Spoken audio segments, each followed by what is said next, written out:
for hand. Okay, so who here likes baked goods? I should see everybody. All right, who likes helping people? Again, this should be a everybody kind of thing. But what if I told you that there is one way to find both those things in one action? And that's what my company does. We help others through the purchase or the sale of delicious baked goods. Right now, you're probably like, what is she talking about? What does this company do? Well, it's a sole proprietorship social enterprise that works closely with a number of nonprofit organizations to promote utilitarianism, or the greatest good for the greatest amount of people. And how we do that is we have a spotlight item a month. It's spotlight cupcakes, and it represents one charity for the month.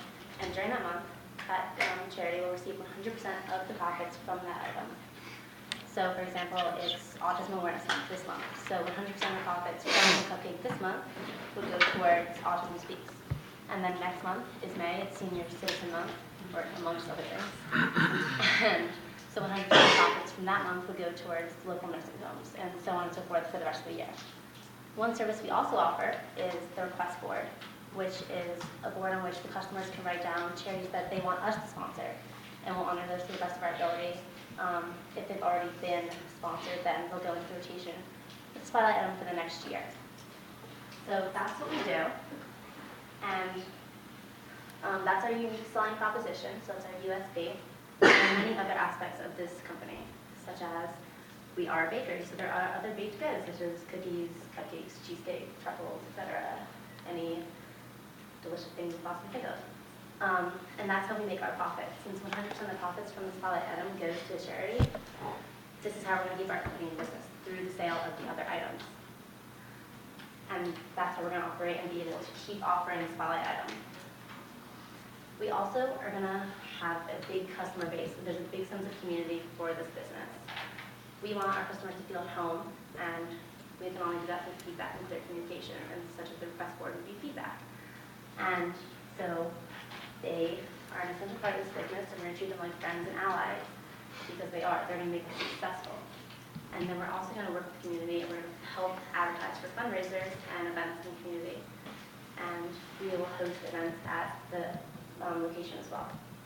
So that's who we are and how we're going to do what we're going to do. But what do we need to achieve it? We need an interest. We need customer interest and a positive buzz. So our target market is everybody. Like, you guys all raise your hand that you love baked goods, so everybody loves baked goods. So we're going to target every aspect of the market. So we're going to advertise for each aspect differently. So senior citizens, we advertise differently than teenagers. So that's how we're different, and then our company is also different. Because in this market, you need to differentiate yourself from other bakeries. So there are other bakeries that sell for profit, and then there are other social bakeries. For example, the Greystone Foundation has a bakery called the Greystone Bakery in New York City, and they work with only that foundation. Like, their donations only go towards that foundation, whereas our donations go towards a variety of organizations. So we're going to help as many people as possible. Now, here's where you come in. If you look at your sheet that I gave you, it's an estimated breakdown of our funding. So I found a great location in San Francisco, California, and it's $4,300 a month. And it's recently renovated. It has all the utilities that I would need, such as an oven, a refrigerator, sink, lights, heat, etc. Insurance would cost roughly $3,000 a year, depending on market fluctuations and revised safety regulations. And it only needs some small improvements, such as a hood for the oven, so that we don't set the building on fire, which would be bad. I looked into that, and it's going to cost roughly $1,000. And then we need, most important, we need furnishings, equipment, and inventory. So there's a company that I've been in contact with in Chicago, and they are a food and industrial corporation, and they sell low-cost items to bakeries specifically in bulk. And so that's where we get all of our equipment, such as pastry bags, baking sheets, and our inventory, so like flour, sugar, all those things that you need to make the baked goods. And furniture, we want it to be homey because we want our customers to feel comfortable in this atmosphere. So I found a Habitat Restore, where there's actually one in Burlington too. And you can buy low cost like couches and armchairs and dining tables. And that's another way of giving back to the community while furnishing our business, which is what we're all about.